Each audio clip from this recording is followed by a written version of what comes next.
our before I introduce a very old friend and today's speaker, I want to just acknowledge that Stanford sits on the unceded land of the Muwekma-Ohlone tribes, and the Center for South Asia stands in solidarity with people whose land has been and is being stolen.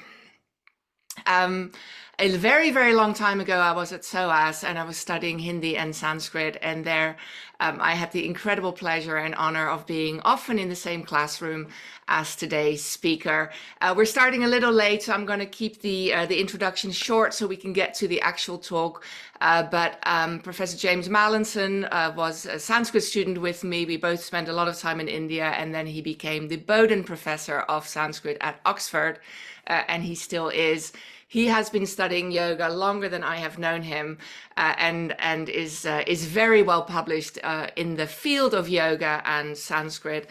And I think for those of us who practice yoga in the kind of Western studio, this question comes up all the time, like, but what's in the texts and what happens in the studio? And I think these are not as related as sometimes the teachers of yoga like to make out in the Western studio, but we're going to find out much more about that today. So without further ado, I'm going to pass the mic and the spotlight to Professor James Mallinson.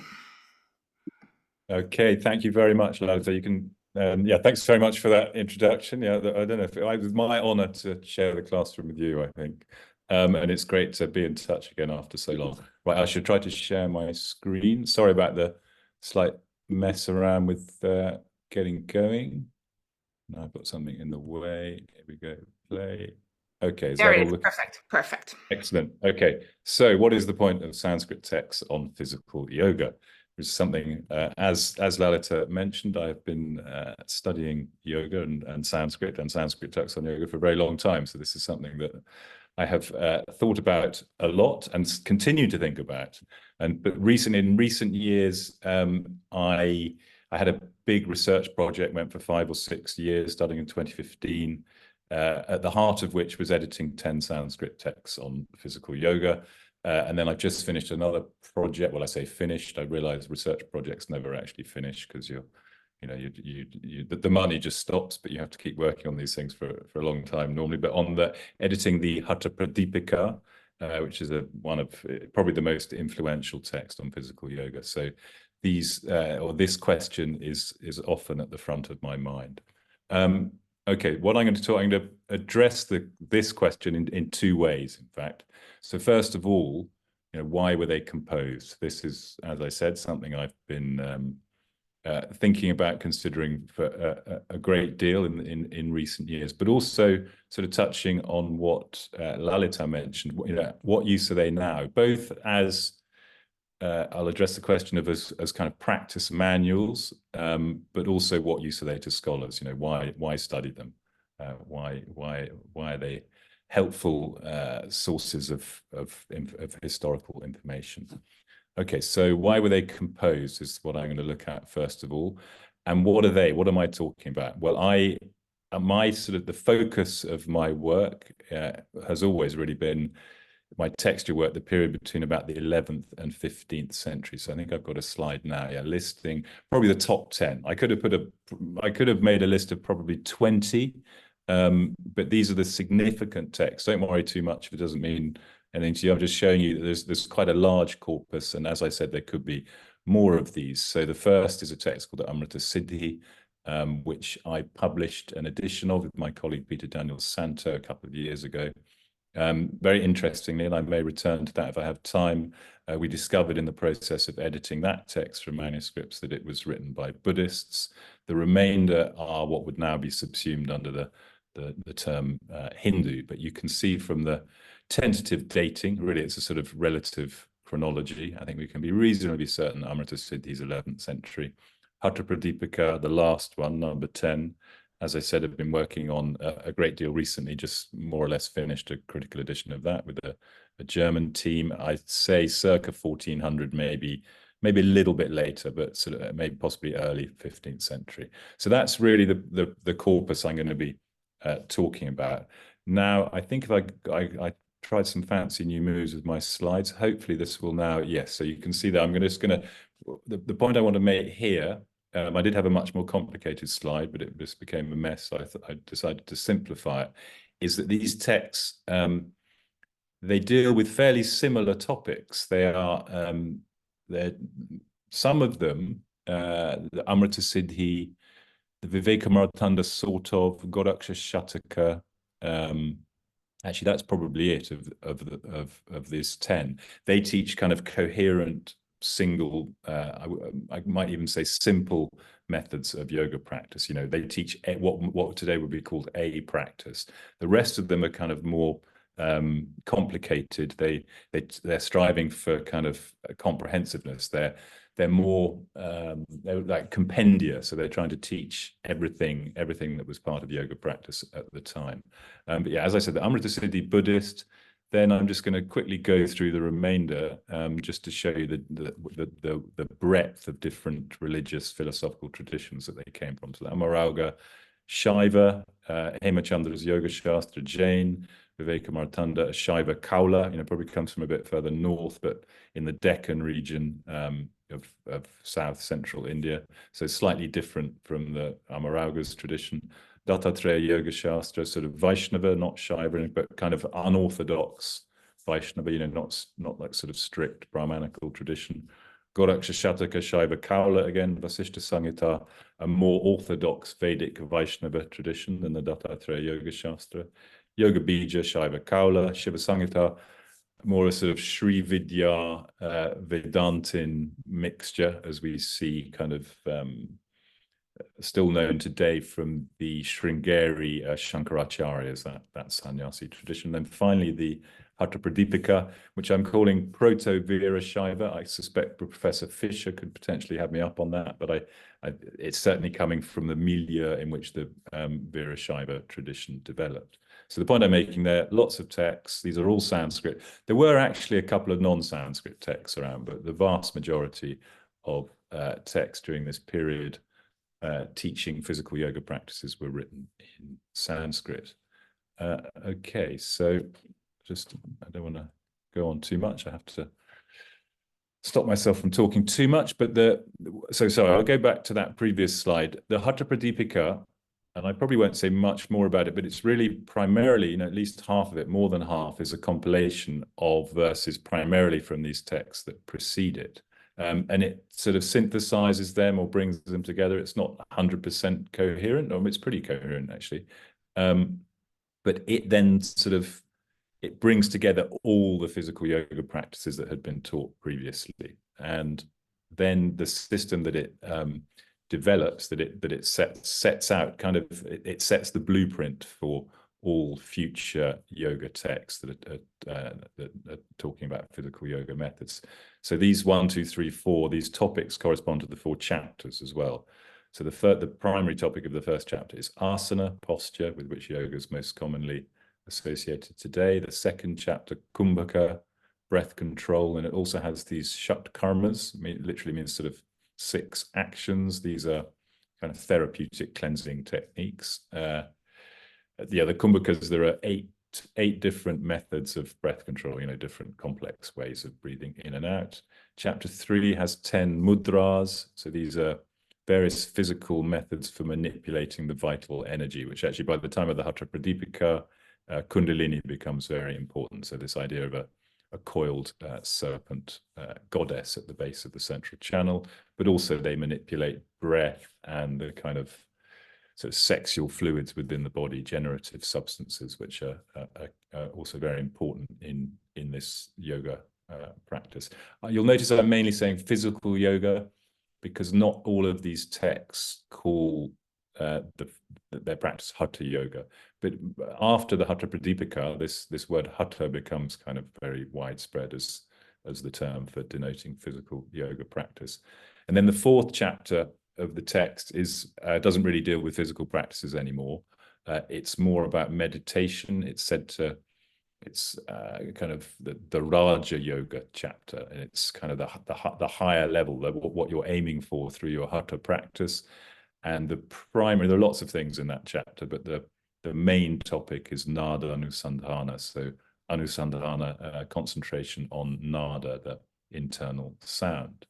So with that, that's just telling you what these, so the texts that go before it, none of them teach all of these things. Some get fairly close, but the Hatha Pradipika kind of brings everything in from all these earlier texts. So that, and as I said, from then on, that's the blueprint for physical yoga practice. Just about all subsequent texts will frame their teachings in that way. So this is why I see this as a cutoff. We don't really see significant developments after this. You know, so I'm not really going to address subsequent texts. After that, mainly they're sort of, you know, scholarly reworkings or commentaries, or we see a proliferation. So, you know, you'll see texts that teach 84 postures, because in the Hatha Pradipika there's only 15, of which 7 or 8 are seated postures for meditation. So really, subsequently, it's more scholastic inquiry and proliferation in the numbers of practices taught. Okay, so with that, moving on, let's look at some of the features of this corpus that I showed in a couple of slides back. As I showed you, it comprises a very wide range of traditions and philosophies.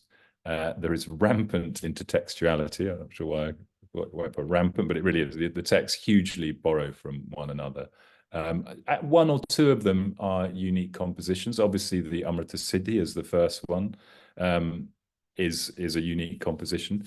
The Dattatreya Yoga Shastra, even though I think it's clear that the author knew some earlier texts, he doesn't actually copy and paste as many of the other texts do. And Hatha Pradipika is the worst of all, if we want to judge it by today's standards. As I said, over 50% of its verses are directly taken from previous texts without any attribution.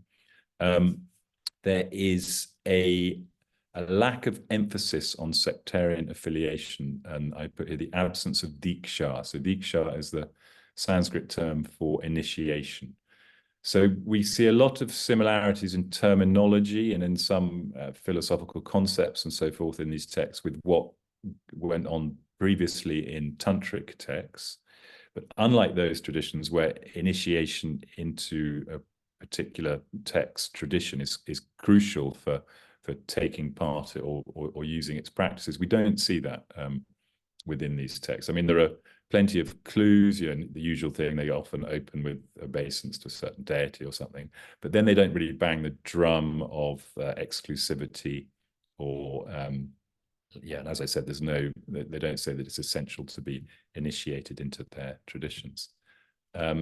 The teachings appear to be, and I'm going to qualify this later on, but in some of the texts, there are statements that, you know, householders, i.e. non-ascetics, you don't have to be a sort of professional celibate monk to do these practices. But I'm going to qualify that in a bit, because I think this is actually, even though this appears to be what the text is saying, I think it's in a very specific way, which I will talk about subsequently.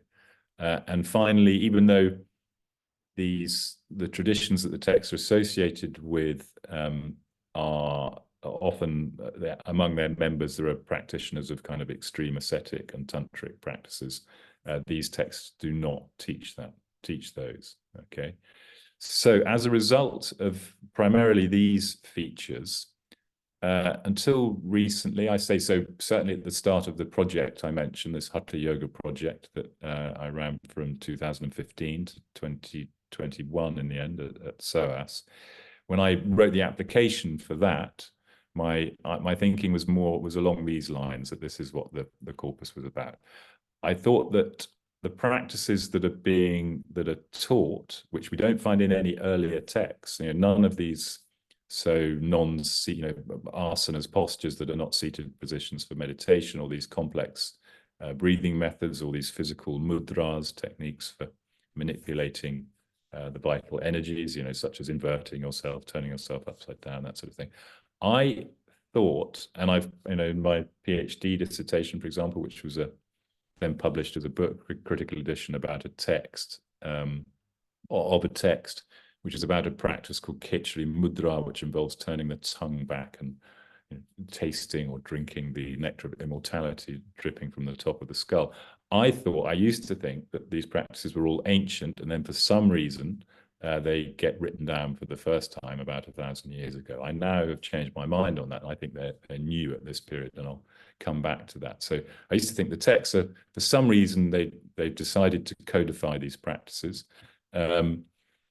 I thought they were probably written by scholars in partnership with small groups of semi-itinerant yogis commissioned by patrons or kings. Okay. And I suppose I haven't changed that hugely, but you'll see that the context, I think, is rather different from that. But yeah, the main point, I think, is that I thought they were being written because the practices are being opened up to an audience beyond their former ascetic practitioners, including householders who perhaps were the patrons of the texts. And I guess that was, part of Professor Sheldon Pollock's ideas about vernacularization and the opening up of religious practices, or sort of democratization of religious practices at this period.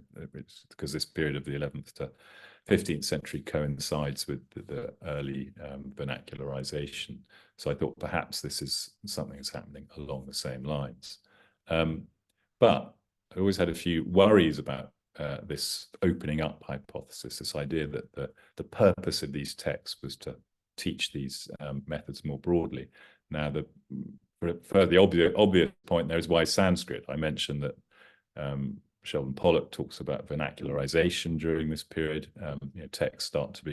Religious texts start to be produced in vernacular text. But as I mentioned before, the vast majority of texts on physical yoga methods produced during this period are in Sanskrit.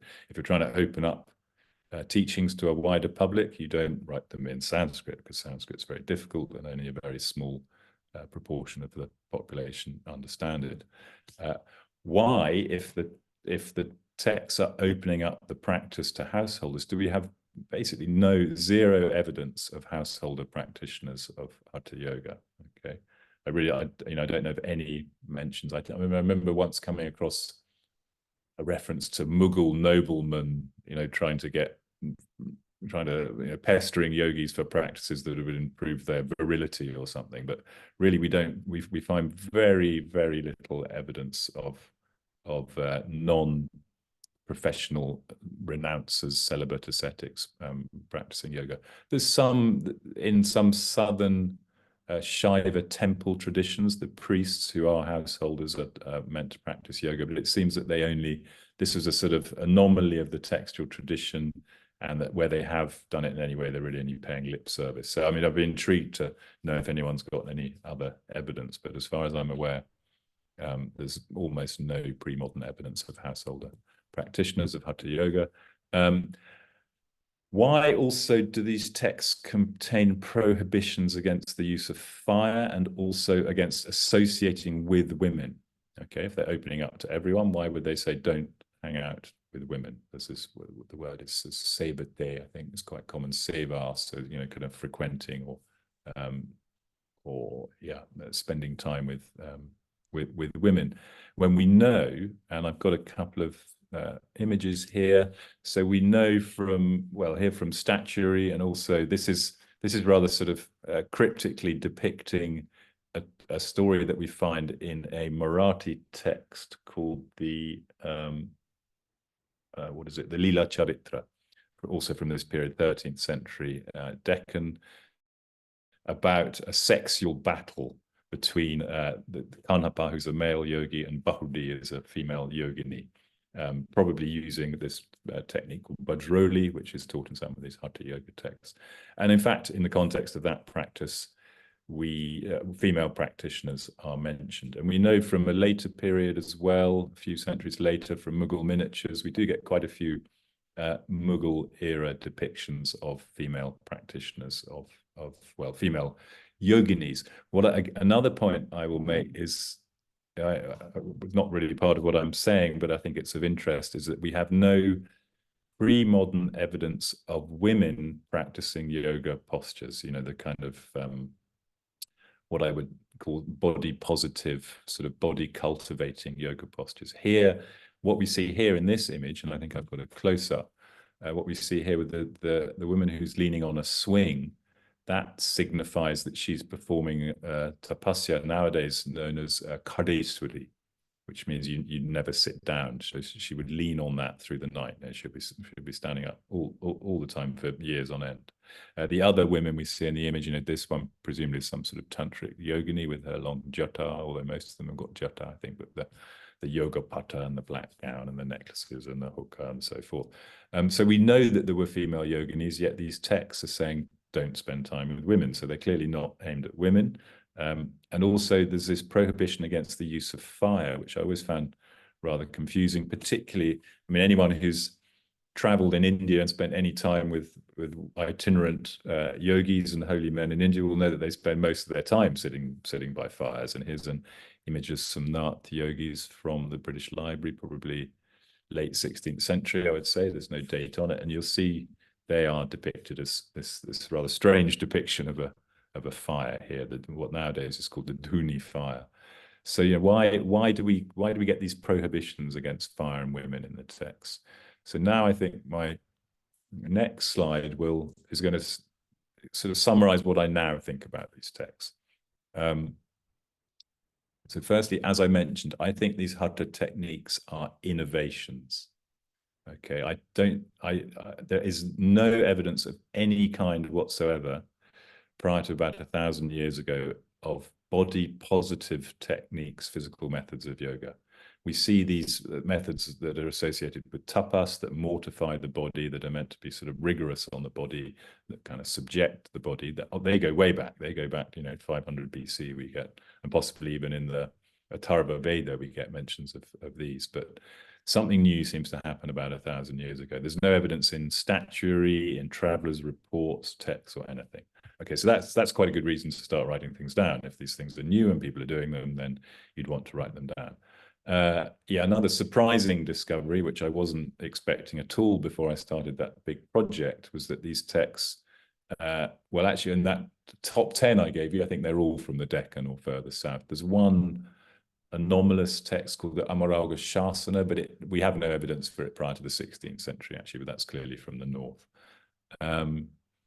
So what I now think is that each of these texts was, and with hindsight, it seems obvious, as these things normally do, because it answers so many questions.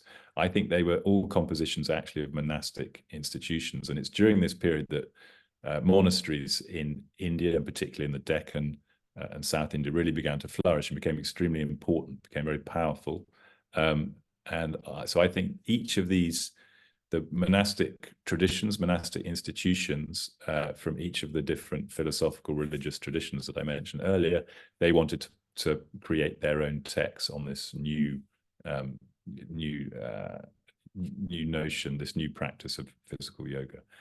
And the monasteries functioned in a way like universities, although of course they were only for elite male monks of the various different traditions. But it seems that people would travel from one to another to go and travel with a great teacher. They weren't particularly exclusive, I don't think. But the fact that their residents, their the students and the teachers in these monastic institutions were celibate male for the most part, celibate. I'll come back to that, and high status.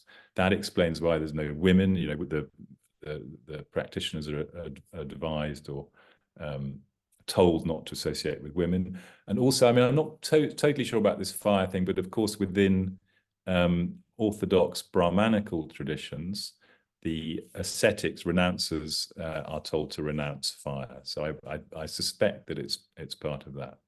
I don't know of any other reason why they should be told not to use fire. And of course, the language of instruction, of scholarship in these institutions was Sanskrit. They're not strongly sectarian, as I said, because people would move from one important teacher to another without great regard for the sectarian association. And it's because of this lack of sectarianism within the text that they were people could borrow so freely from them. That you could basically cut and paste, as I say, plagiarized even in that line there, which explains the rampant intertextuality of the corpus. And then finally, and I'll say a little bit more about this now, the text justified the lifestyles of the monastery, of the heads of the monasteries, who in some instances are called Raja yogis. So I think that is why I initially had previously thought, they're allowing for householders. What I'm going to argue now is that the heads of the monasteries basically functioned like kings in some instances, and are called rajas in various different locations. I could say a lot about this, but I'm just going to, well, actually, I've got one example here, actually, I think, from one of the places where this happened. In fact, the place where I think that the teachings of the very first of the texts that I showed you, the Amrita Siddhi, were reworked into the first Hindu, quote marks, text called the Amarauga, in a place called Kadri in southwest India, a place called Mangalore on the coast. And oh yeah, sorry, I forgot that I've got this one first of all. Yeah, the idea of, so I could, again, there are lots of passages I could have given you here, but often Raja Yoga, so the level of Raja Yoga, we see here the sort of state or level of Raja, the Raja Yoga Padam Prapya. So having attained that level, the yogi can do anything or nothing, behaving as he likes. So it seems, what the idea seems to be that you get to the level of Raja Yoga, or become the Raja Yogi, and then you don't have to abide by the rules anymore. So this seems to, I think, is justifying the perhaps less than ascetic lifestyles of the heads of the monasteries, who often, in fact, their succession would be through inheritance. They would have children. Meanwhile, the kind of rank and file yogis of these different monasteries would have to be celibate ascetics, and they would be, wearing ash and loincloths and so forth. Meanwhile, one of the earliest actual sort of travelers' reports we get of one of these Raja yogis is from this place, Kadri, I mentioned, southwest India, from the beginning of the 16th century, 1503 or thereabouts. And the king of the yogi, this is a sort of obviously interesting transliteration from the Italian, is a man of great dignity, has about 30,000 people, is a pagan, and we can skip there. He goes on pilgrimage once in every 3 or 4 years with 3,000 or 4,000 of his people and with his wife and children. And he takes his 4 or 5 coursers, which are horses, aren't they? Big horses, and civet cats, apes, parrots, leopards, and falcons. And in this way, he goes through the whole of India. So that picture is a civet cat, for those who, in case people didn't know. And it goes on. I haven't given you the whole quote, but it says how he's dressed. He's dressed in quite good finery and so forth. Meanwhile, we also, from this exact same period, we get reports of the rank and file yogis from the same monastic tradition, and they're all wearing ash and dreadlocks and loincloths and fighting. And in fact, there's a wild story about them being dispatched to go and kill a couple of Christian missionaries. So yes, so that's the point. Well, I'll return to that. In fact, the idea of the Raja Yogi as well is still current. So this is that the monastery still exists at Kadri in Mangalore, and I was there in 2016. But it's every 12 years they install the new Raja Yogi, so the King Yogi. The institution still exists. Okay, things changed quite a lot in the 17th century, or 16th, 17th century, when they lost patronage from Vijayanagar, and it seems that a northern, more strict celibate tradition took over. So the Raja Yogis nowadays don't have wives and children, but they're still quite powerful. So this is the initiation. This is the part of this big ceremony, which was well attended. There's lots of press and so forth. There were thousands of people. This is Yogi Nirmal Nath Ji, who became the Raja Yogi. And I've got a couple of other images because, yeah, here he is. So this is also Yogi Nirmal Nath Ji on the left, with Yogi Adityanath, who is the current head of the Nath Yogi Sampradaya, of the whole lineage. So Nirmal Nath Ji is just the Raja Yogi from down in the south. Yogi Adityanath is sort of Prime Minister Modi's number 2. But he also, interestingly, here's a biography of him in which he is referred to, this here along, for those who can't read, it says Raja Yogi, Gorakhnath se Adityanath Tak. So from Gorakhnath to Adityanath. So this is his biography. He, again, is being portrayed as the Raja Yogi. So it's the idea of the kind of sovereign ascetic. Okay, so I think now have I got, what was the point of Sanskrit text on physical yoga? I should be able to wrap up in 5 minutes or so. I think I might stick to time. That's good. What was the point of Sanskrit text on physical yoga? So a recap now. They codified the new physical practices. So what was the point of their composition? This is the point I'm getting at. Why were they composed when they were composed? I will then come on to why are they useful now. Monastic lineages were staking claims to the new yogic dispensation by composing their own texts. And I would also add that this physical hatha yoga was a reclamation of Tantra by celibate monastics. I think what we see here, this is the period, so the 11th to 15th century, when in fact Tantra, Shaivism in particular, as a state religion was in the decline. But I think we see an increase in the power of the monastic lineages. And the physical yoga is often framed in these texts. We see it in the Amrita Siddhi, so the earliest one, and there's some overt statements in some of them, such as the Goraksha Shataka, that really they're saying that physical yoga is, in particular with regard to the sexual yoga practices of some Shaiva tantric traditions, the hatha yoga of these celibate ascetics interiorizes that within the individual body of the single individual yogi. It's also said that women can do it in some of the texts. It's not saying it's exclusively male. In fact, there's some, curious, anatomically, physiologically curious statements that the both male and female generative fluids are present in the individual body, both a man and a woman. But I think a part of the framing, the theory behind this yoga method was that it was an interiorization, so an appropriation in a way of tantric ritual within the body of the individual yogi. And I think the texts themselves, and I'll say a little bit more about this in a minute, but the texts generally served as mnemonics for yoga practice, requiring elucidation by a teacher. Okay, and as I said, I will say a bit more in a second, but you really can't, with a few rare exceptions, there's not enough information in the text to perform the practices. And sometimes they don't actually say this quite as much as you might find in tantric texts, that you require a guru to explain their practices to you, but quite clearly, and I'll give you a couple of examples in a second. You can't. They're not really DIY or whatever, self-help. I don't know, what would you call it? Autodidact manuals.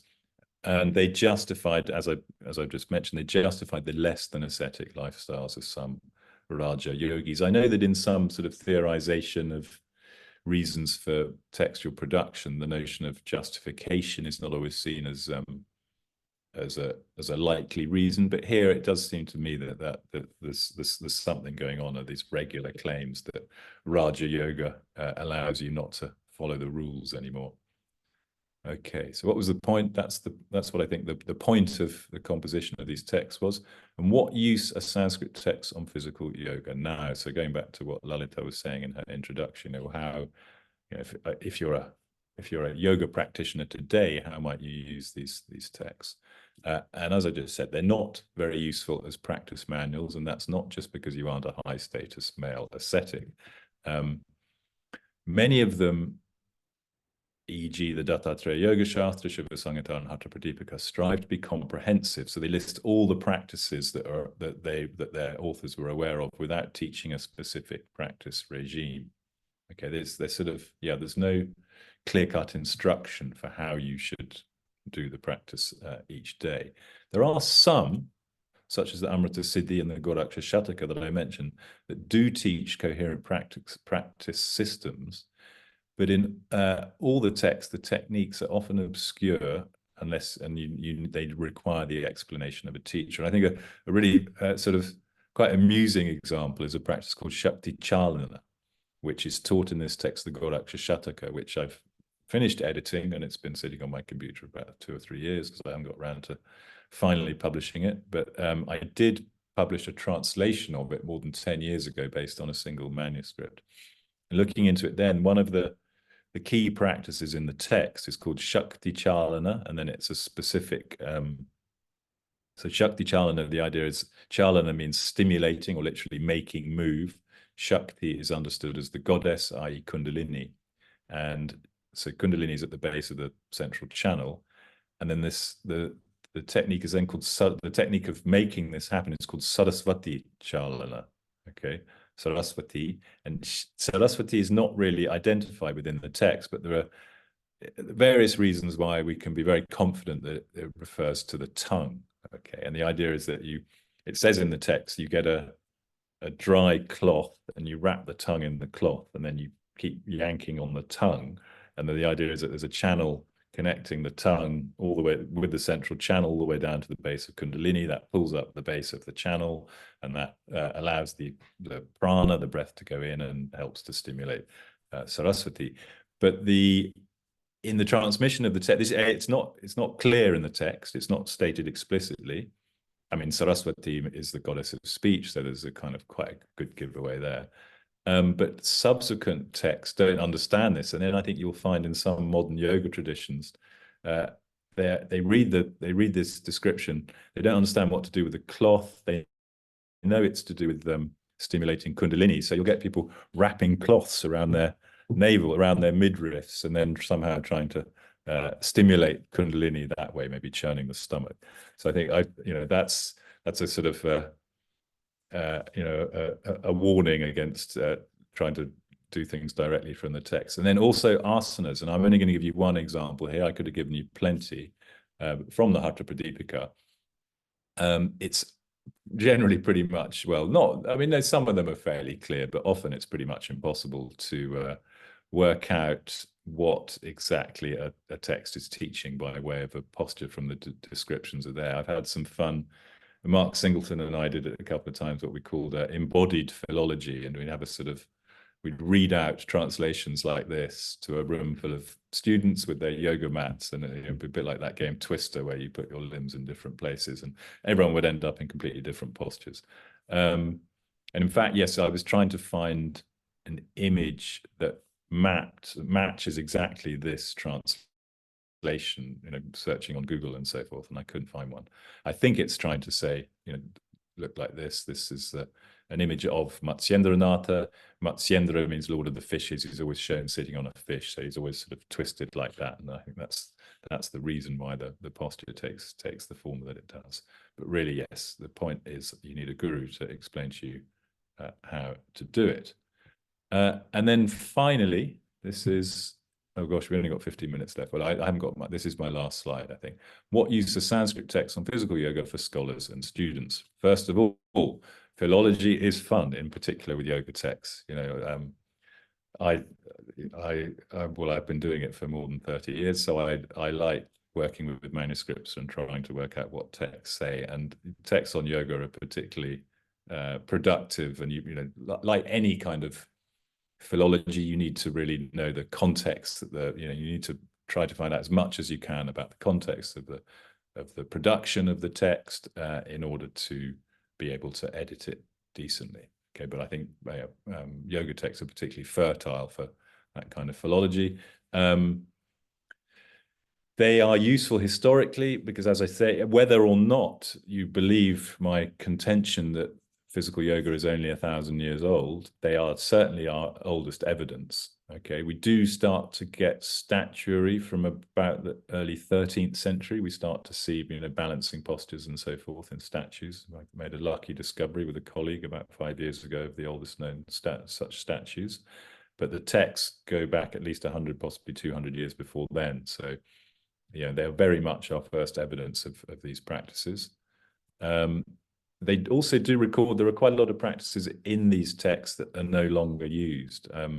That tongue thing I was talking about, that there are some people who still do that, in fact, but there are other practices that have died out. So I think that's quite interesting. Or some have died out. Some have gone to Tibet, because from the Amrita Siddhi, the first text, its teachings did go to Tibet and then died out in India. So that's kind of interesting to be able to track them. They help us map the development and sometimes demise of yoga traditions. Okay, like I said, with the Amrita Siddhi in particular, we see that there was this Buddhist tradition of physical yoga practice, and that tradition died out in India, or was absorbed into Shaiva Hindu traditions, and also moved to Tibet. So this is a kind of, the Amrita Siddhi is a useful, interesting record of that, kind of last word from that tradition. And finally, I just a sort of caveat, as with all texts, we must draw on all other available evidence to make sense of them. Okay, on their own, they are very much the proverbial,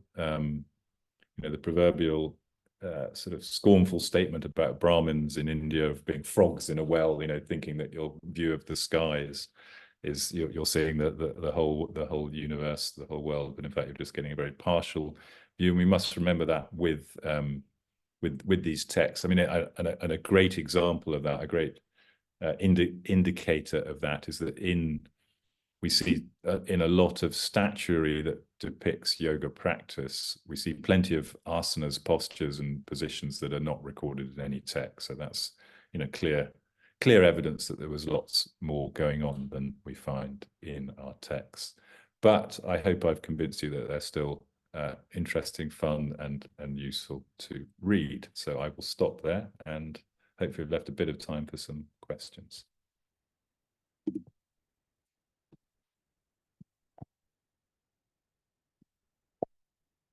I can't hear you, Lalita. I think you might be muted. I am. It's only been 4 years. Okay, we're good. Thank you. Thank you so much for that. I also love seeing where, the past 30 years or whatever, that's just crazy, the amount of time has let you. I made copious notes, rampant. I love rampant. I made rampant notes. But we already have some questions, and I don't want to kind of abuse my role as host. So I'm gonna ask a question, and then I may ask some of my own, or we'll see how it goes with the audience. To the audience, we have about 11 minutes. So if you want your questions asked in the webinar, please put them in the Q&A box. We're probably not going to get to all of them, but we get these reports from Zoom. And so we're going to pass all your questions to Professor Mallinson, and then he can look at them later. So feel free to go and type. But I'm going to start with this question from Tenmori Sundararajan. She's a visiting scholar at Stanford at the Center for South Asia and executive director of Equality Labs. And she is saying, thank you for your work. It is very frustrating as a caste oppressed person who practices to see the dogmatism and myth of yoga exclude its many religious origins and justify dogmatism, abuse, and just bad somatic practice. Based on a misunderstanding of this history, what advice do you have for folks who are working to build equity in yoga sangha, who are working to build equity in yoga sangha that are more inclusive of caste, race, and gender oppressed minorities, especially as yoga has been a target for nationalism? And if you want to read that again, Jim, it's in the open questions at the bottom. Yeah, I think I got all of that. No, that's a great point, a great question. In terms of advice, well, I think what we can do as scholars, or what all I can do, although I'm not particularly well trained, but is to look at the vernacular text, to look at these different approaches, understandings of the tradition. I mean, that's the point I was trying to make, is that we are dependent on this early period primarily on texts written in Sanskrit. So obviously they are for elite males. But something that's become apparent to me in recent years, for example, is that there's a lot of very early texts in Telugu, Kannada as well, which I think will be, giving different angles on the practice. Yeah, what more can we do to dispel the myth? Well, I mean, I was cool. Well, I hope that normally in the process of scholarship, it sort of just shows that these things are not normally as the kind of normative portrayal is, the orthodox or nationalist portrayal is. And I think that's probably a reason why, despite the government in India at the moment putting tons of money into yoga and promoting yoga, as part of its sort of soft power and so forth, they don't seem to be putting any money into historical scholarship, because I think, as the way with nationalist projects, normally they feel that they understand, they know their history already, and anything that's likely to be interesting is going to go against that narrative. And that was particularly, not that I was trying to do this at all, but it was particularly exciting to discover that this earliest text of the 10 that I was talking about, the Amrita Siddhi, was written by Buddhists, not by Hindus. I'd almost always imagined it was Shaivas, but then it slowly became apparent when we got hold of this 12th century manuscript, that no, it was clearly composed by a very unorthodox school of tantric Buddhists. So I'm not sure I can tell everyone else what to do, how to go about your noble to achieve your noble aims. But I hope that well, I'm sure that by critical historical scholarship will certainly show that the nationalist picture of the history of yoga isn't true. Thank you so much. Again, a kind of a reminder for people to put your questions in the Q&A, but I will take this opportunity to ask maybe a follow-up question. I mean, how do we negotiate this reframing of yoga as part of the the Hindu endeavor? And yes, scholarship, but scholarship tells the real story, if you will. I mean, that's true for all the things or many of the ideas that are coming out of India. But what do you see the role of scholars? I mean, I feel that you some of your work has been more popular writing, perhaps, if I may frame it that way. And I think scholars have a real place, especially with a topic like yoga, which just crosses everything now. And do you think the academy has a place to kind of educate outside of the academy? And if so, how do you do that? Because most people are not, anything that you've written that's got dots at the bottom and lines over, people are not going to look at. It's very it immediately says, and I'm not criticizing that, that's an academic work, but people are going to feel alienated by that. And so how can we be more accessible, I guess? How can we be more? Well, I mean, we're always trying for outreach and I mean, with this horrible idea of impact here with your research. But how can we do that? I mean, Do you see we have a role? Do you think we have a responsibility, especially someone like yourself who writes about a topic that both has this incredible scholarly history, but then there's also just the fact that everybody's now practicing yoga. So how do you see yourself as an interlocutor? Well, I try. I mean, I have written some more public pieces. There's a piece I wrote for the Idler a while ago, and it was given a great title. I didn't make up the title, but Inaction Men. And I was trying to point out that the sort of theme of it was how yoga has been co-opted from this, countercultural, ascetic, renunciatory tradition. And really, that's the point I made during the talk. Prior to 20th century, we have almost zero evidence of anyone other than ascetics performing it, doing it. And so it was something that was, that was opposed to the mainstream. Now it's been co-opted in a way in a sort of neoliberal practice of yoga, as do your hour a week at the yoga studio, and that'll make you a more productive cog in the wheel of the late capitalist machine, or whatever you want to call it. So yeah, I mean, I have tried to make that point, but whether that's going to get through to Lululemon or whoever or whatever. I don't know. And do we want everyone becoming? I mean, that's a tension, obviously, isn't it, throughout Indian religious history, that there've always been these people on the sidelines saying, you don't need to work so hard and do all of that. You want to turn away from that and devote yourself to higher pursuits. But that's not really practicable for everyone. What I will say, and I'm hoping to turn this to get a big research project going on this idea of ascetic sovereignty, because I think that is a key in a way to this nationalist government, the BJP government in India at the moment. The way the Prime Minister himself projects, gives that projection, the same as Yogi Adityanath. And I want to look at the historical usages of that, but also yoga in itself. There's a great book coming out soon, because I know it's good because I read it to review for publication by Sunila Kale, who's a political scientist at University of Washington, and Christian Novetzky, who's more of a religious historian. But they're looking at yoga really as a metaphor for politics throughout its history. And that, I think, that I will hope, I mean, I can't take the credit from them for really pointing this out, but I think that could be a useful way of reframing yoga so that it can be used as a I'm not going to say as a political tool, but maybe change the attitude of yoga practitioners, because they show, I mean, it really kind of, for me, it sort of opened up even the Bhagavad Gita's usage of the term of yoga. You know, it's got this sense, it does have this ancient Vedic sense of joining your chariot to your horses or whatever, yoking up. You know, I think in the English, the better, more sort of parallel phrase would be girding your loins ready for battle. And yoga does seem to have this idea associated with it throughout its history, and it comes into the fore again. I mean, there are various I think it's there throughout history that just needs to be unpacked a bit more. But Christian and Sunila look at various episodes, and then in particular early 20th century as well. So we see the promotion of yoga in India as part of the kind of nationalist freedom movement. And it's that metaphor, that understanding of yoga as girding yourself for kind of political striving is strong there too. So perhaps, yeah, that again, I'm not much. I don't like to preach to people, to tell people what they should do or how they should. I mean, you're saying that we have a responsibility to perhaps to do that, but I like to draw attention to things, and then people can make up their own minds what to do with them. And that's something I would like to explore and promote further, I think, in my research in the next few years.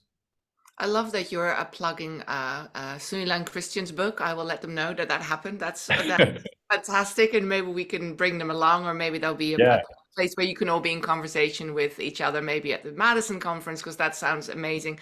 Just to wrap up then, I think as a seg from what you were saying, I think for many people who practice yoga, who know yoga from the kind of the Western studio, or even a little bit more academically, this notion of the yogi as the warrior is really fascinating.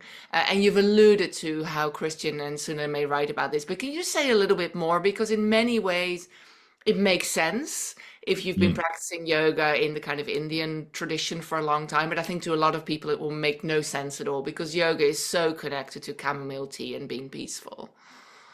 Yeah, well, it still doesn't make full sense to me. This is something that has troubled me for a very long time. You know, I've spent a lot of time living among traditional yogis in India, of whom there are always some, you know, who've got weapons and are parading up and down the main drags at the festivals, twirling their swords and preparing for battle. And they have military wings. And we all know that, you know, one of the yamas, I can remember if it was a yama or a niyama, I always get them the wrong way around because they switch around in different texts, but is ahimsa, non-violence. So how can you reconcile those two things? But I think, again, it's this idea of yoga as so there's also the ancient usage of yoga, which is contrasted with kshema.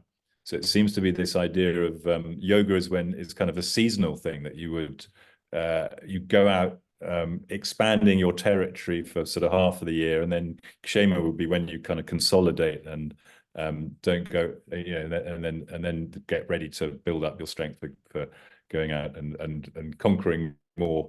I mean, normally I think it's on an annual cycle. In fact, Christian and Sunil look at this as well. But that seems to be the kind of paradigm that these warrior yogis, of whom there are thousands or hundreds of thousands still in India, that they're living their lives by. Yeah. Well, thank you so much. I do wish we had more time. I know you have another class to go to, so we're going to let you go.